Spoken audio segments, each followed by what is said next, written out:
On the remote side of a perilous, untamed planet, existed a being unlike anything the human explorers had encountered. Immense, powerful, and undeniably intimidating, the creature possessed thick emerald skin, razor-sharp talons, and luminous eyes that shone like twin golden suns in the twilight. Its body, a tapestry of scars, spoke of a life battling for survival against the native inhabitants. Its own people, the planet's indigenous species, referred to it simply as the Brute. The Brute had been cast out by its own kind, left to perish alone in the unforgiving environment.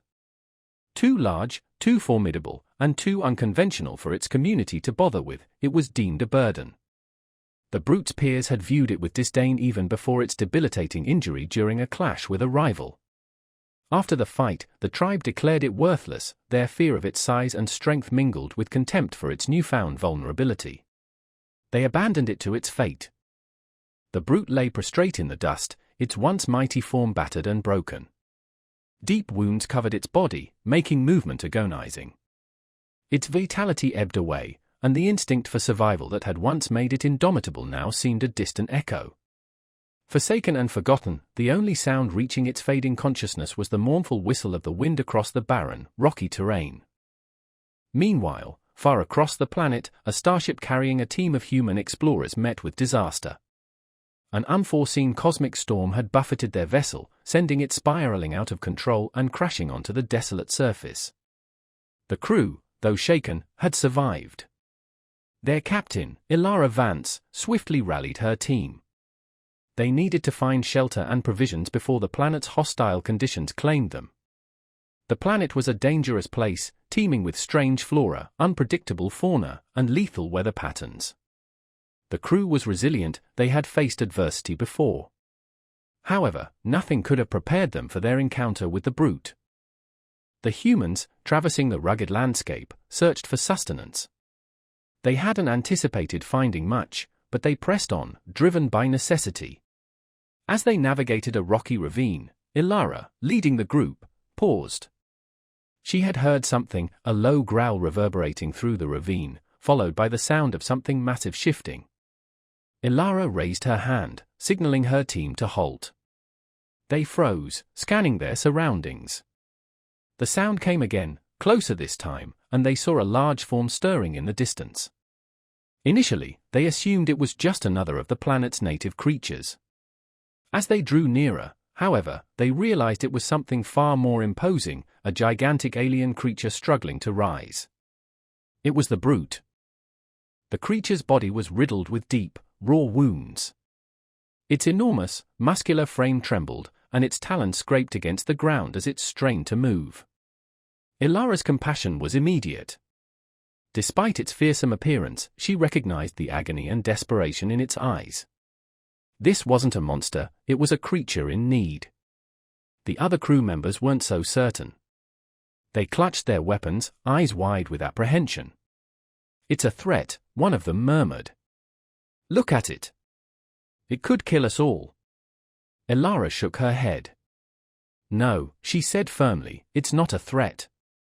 It's injured. It needs our help." The crew hesitated. The Brute's size and appearance unnerved them, but Ilara had always believed in seeing the best in others, even in beings as alien as this. She advanced slowly, careful not to make any sudden movements that might startle the creature. The Brute emitted a low growl, but it didn't move. Ilara knelt, holding her hands open to show she meant no harm. Slowly, she reached into her pack and retrieved a piece of preserved ration, offering it to the Brute. "Here," she said softly, her voice calm and reassuring. "We're not going to hurt you. We just want to help." The Brute's golden eyes fixed on her. Its breathing was labored, but it seemed to understand. After a long moment, it cautiously extended its injured body towards the offered food. Ilara held the ration steady, and the Brute sniffed at it tentatively before accepting it into its massive maw. The other humans watched in silence, their apprehension still evident, but Ilara remained steadfast. She had made her decision, she would help this creature. On the distant side of a hazardous, wild planet, thrived a creature unlike anything the human explorers had ever witnessed. Massive, robust, and undeniably frightening, it had thick jade skin, needle-sharp claws, and radiant eyes that blazed like twin amber suns in the dim light. Its body, a canvas of scars, told a tale of constant struggle against the planet's native inhabitants. Its own people, the indigenous species of the planet, knew it simply as the Savage. The Savage had been ostracized by its own kind, condemned to a solitary demise in the harsh environment. Deemed too large, too formidable, and too unconventional, it was seen as a liability. The Savage's peers had regarded it with contempt even before a crippling injury sustained during a conflict with a rival. Following the altercation, the tribe deemed it useless, their fear of its size and strength now intertwined with disdain for its newfound vulnerability. They relinquished it to its fate. The Savage lay prone in the dirt, its once mighty form battered and broken. Deep lacerations marred its body, rendering movement excruciating. Its life force dwindled, and the survival instinct that had once made it invincible now seemed a faint whisper. Abandoned and forgotten, the only sound reaching its fading awareness was the mournful sigh of the wind across the desolate, rocky terrain. Meanwhile, across the planet, a starship carrying a team of human explorers had met with catastrophe. An unexpected cosmic tempest had battered their vessel, causing it to plummet out of control and crash onto the bleak surface. The crew, though shaken, had lived.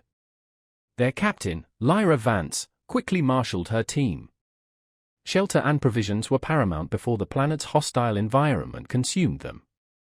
The planet was a perilous place, teeming with unusual plants, unpredictable animals, and deadly weather phenomena. The crew was resilient, they had faced hardships before. However, nothing could have prepared them for their encounter with the Savage. The humans, trekking across the uneven landscape, sought nourishment. They didn't expect to find much, but they persisted, driven by desperation. As they traversed a rocky gorge, Lyra, at the front of the group, stopped. A low growl reverberated through the gorge, followed by the sound of something massive stirring. Lyra signaled her team to halt. They froze, scrutinizing their surroundings. The sound came again, closer this time, and a large shape moved in the distance. At first, they presumed it to be just another of the planet's native creatures. As they drew closer, however, they realized it was something far more imposing, a colossal alien creature struggling to stand. It was the Savage. The creature's body was covered in deep, open wounds.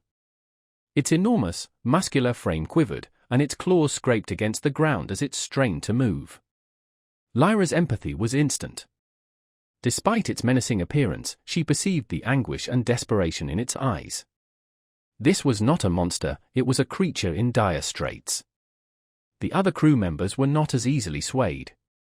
They grasped their weapons, eyes wide with apprehension. "It's dangerous," one whispered. "It could destroy us all." Lyra shook her head. "No," she said resolutely, "it's not a threat. It's injured. It needs our assistance." The crew hesitated. The Savage's size and appearance unnerved them, but Lyra had always believed in seeing the good in everyone, even in beings as foreign as this. She advanced slowly, cautious to avoid any sudden actions that might startle it. The Savage emitted a low growl, but it remained still. Lyra knelt, her hands open, demonstrating her peaceful intent. She reached into her pack and retrieved some preserved rations, offering them to the Savage. "Here," she said softly, her voice calm and reassuring. "We won't hurt you. We want to help." The Savage's amber eyes focused on her. Its breathing was labored, but it seemed to comprehend. After a long moment, it cautiously extended its injured form toward the offered food. Lyra held the ration steady, and the Savage sniffed at it tentatively before consuming it. The other humans watched silently, their apprehension still apparent, but Lyra remained steadfast. She had made her choice, she would aid this creature. The humans then established a makeshift camp nearby, tending to the alien's wounds with their limited medical supplies. They provided it with food and water, hoping to foster trust and aid its recovery. As night fell, the wind howled outside their camp, but within, an uneasy silence settled as humans and alien rested, unsure of what the next day would bring. Lyra, sitting near the Savage, felt a deep sense of empathy for the creature, realizing they were both lost and vulnerable in this alien world. Little did she know that this act of kindness would profoundly alter the course of their journey. As the days turned into weeks, Ava's connection with the beast deepened. She realized it possessed an intelligence far beyond what she initially imagined. It wasn't simply an animal driven by instinct, it observed, it learned, it even seemed to contemplate. Ava noticed it studying its surroundings, examining objects with an almost scientific curiosity. It was as if the beast, rejected by its own kind, sought understanding in the world around it. Ava decided to test this burgeoning intelligence. She showed the beast various items from the crashed ship, tools, instruments, even star charts. Instead of reacting with fear or aggression, the beast examined each object with focused attention, turning them over in its massive claws, as if trying to decipher their purpose. Ava was astonished. The beast wasn't merely reacting, it was actively trying to learn. Her experiments continued. She showed the beast how to use simple tools, how to tie knots, how to manipulate objects in its environment. To her amazement, the beast mimicked her actions, slowly and deliberately, demonstrating a remarkable capacity for learning. It was as if a dormant intellect had been awakened, eager to absorb new knowledge. Ava realized that the beast, discarded by its tribe, possessed a unique intelligence, a mind capable of far more than mere survival. One afternoon, Ava had a breakthrough. She showed the beast a piece of reflective metal from the ship, explaining that humans use such things to fly among the stars. The beast, instead of dismissing the object, stared intently at its own reflection, a flicker of understanding in its golden eyes. It was a moment of profound connection, a shared understanding that transcended species. Ava realized the beast was not merely an animal, it was a sentient being, capable of grasping complex concepts. It was learning, adapting, evolving. And in a way, so was Ava. But their fragile peace was shattered one morning. While gathering supplies, Ava heard the unmistakable sound of approaching voices, deep, guttural growls that sent chills down her spine. It was the tribe, returning with a vengeance. The beast, sensing the danger, rose to its feet, a low growl rumbling in its chest. Ava knew they had to leave, but it was too late. The warriors emerged from the jungle, their faces painted with war markings, their spears raised in a menacing display. They had come for the beast, and they wouldn't leave without a fight. The lead warrior, his eyes burning with hatred, demanded Ava leave. He called the beast an abomination, a creature that brought only death and destruction. Ava pleaded with them, explaining the beast's intelligence, its capacity for good. But the warriors were unmoved. They saw only a monster, a threat to their way of life. The situation escalated quickly. The beast, sensing Ava's fear, roared in defiance, a primal scream that echoed through the jungle. The warriors, startled by the creature's ferocity, prepared to attack. Ava, knowing she had to protect her friend, stepped between the beast and the warriors, her own makeshift weapon raised in a desperate attempt to prevent bloodshed. "If you attack it, you attack me," she declared, her voice trembling but resolute. The air crackled with tension, the fate of both human and beast hanging in the balance. As the days turned into weeks, Lyra's connection with the savage deepened. She discovered it possessed an intelligence far exceeding her initial assumptions. It wasn't merely an animal driven by instinct, it observed, learned, and even seemed to contemplate. Lyra noticed it studying its surroundings, examining objects with an almost scientific curiosity. It was as though the savage, rejected by its own, sought understanding in the world around it. Lyra decided to explore this emerging intelligence. She presented the savage with various items from the wrecked starship, tools, instruments, even star charts. Instead of reacting with fear or hostility, the savage scrutinized each object intently, turning them over in its massive claws, as if attempting to decipher their function. Lyra was astonished. The savage wasn't just reacting, it was actively seeking knowledge. Her trials continued. She demonstrated the use of simple tools, how to tie knots, how to manipulate objects in its environment. To her amazement, the savage imitated her actions, slowly and methodically, exhibiting a remarkable aptitude for learning. It was as though a dormant intellect had been awakened, eager to absorb new information. Lyra realized that the savage, discarded by its tribe, possessed a unique intelligence, a mind capable of far more than mere survival. One afternoon, Lyra had a significant breakthrough. She showed the savage a piece of reflective metal from the ship, explaining that humans use such materials to travel among the stars. The savage, instead of disregarding the object, gazed intently at its own reflection, a glimmer of comprehension in its amber eyes. It was a moment of profound connection, a shared understanding that transcended the boundaries of species. Lyra recognized that the savage wasn't merely an animal, it was a sentient being capable of grasping complex ideas. It was learning, adapting, evolving. And in a way, so was Lyra. But their tentative peace was shattered one morning. While collecting provisions, Lyra heard the unmistakable sound of approaching voices, deep, guttural growls that sent shivers down her spine. It was the tribe, returning with a vengeance. The savage, sensing the impending danger, rose to its feet, a low growl rumbling in its chest. Lyra knew they had to escape, but it was too late. The warriors emerged from the jungle, their faces adorned with war paint, their spears brandished menacingly. They had come for the savage, and they wouldn't leave without a confrontation. The lead warrior, his eyes burning with animosity, ordered Lyra to depart. He denounced the savage as an abomination, a creature that brought only ruin and devastation. Lyra implored them, explaining the savage's intelligence, its potential for good. But the warriors remained unyielding. They perceived only a monster, a menace to their way of life. The situation deteriorated rapidly. The savage, sensing Lyra's fear, roared in defiance, a primal scream that reverberated through the jungle. The warriors, startled by the creature's ferocity, braced for attack. Lyra, determined to protect her friend, positioned herself between the savage and the warriors, her own improvised weapon raised in a desperate bid to avert bloodshed. "If you harm it," she declared, her voice trembling but resolute, "you harm me." The air crackled with tension, the fate of both human and alien hanging precariously in the balance. The tension hung heavy in the air, thick and suffocating. Lyra stood her ground, her makeshift weapon trembling slightly but her resolve unwavering. The lead warrior, momentarily taken aback by her courage, hesitated.